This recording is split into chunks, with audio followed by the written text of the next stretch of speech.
Kev's favourite question on rigs was this one from Ken Clark. Does it really matter what rig you use? I have been using the same rig setup for 20 years and it's never let me down. Are all the newfangled rigs just marketing ploys by tackle manufacturers? I picked these questions because it's complexity. Yes, yes and yes, I think. What was the first part, Jamie? Does it really matter what rig you use? I think it absolutely does matter what rig you use.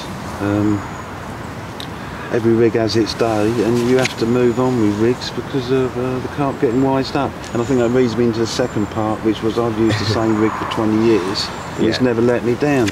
I think I would say, well, how does he know he's never let him down? Yeah, it may not let him down strength-wise, but I don't believe you could use the same rig for 20 years and carp haven't sussed it.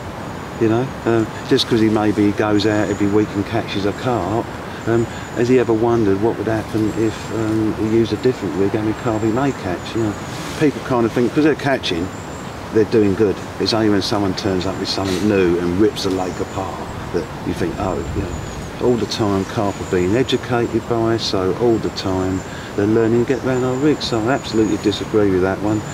Yeah, the hype and the fangle bit at the end, I really do take his point. A cynical person would say that you're a tackle manufacturer, so you're going to say that. Can you give him a good argument?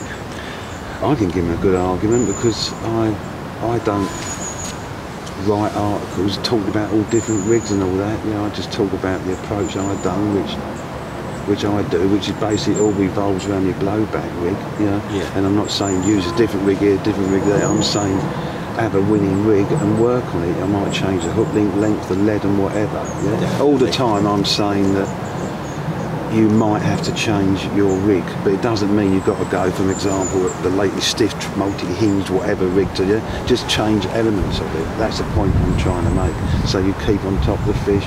Yeah, that's the bit where you'd see rigs in magazines that you've never heard of and there's a pile of new bits, but Nash haven't really done that anyway, have they?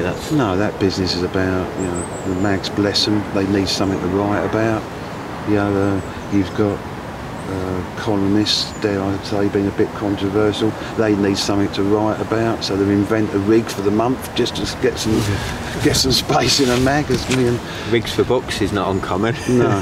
And of course, and then there's those tackle companies that want to plug, you know, all the new terminal tackle they bring out. So yeah, I think we're getting too political. Next question, Jamie.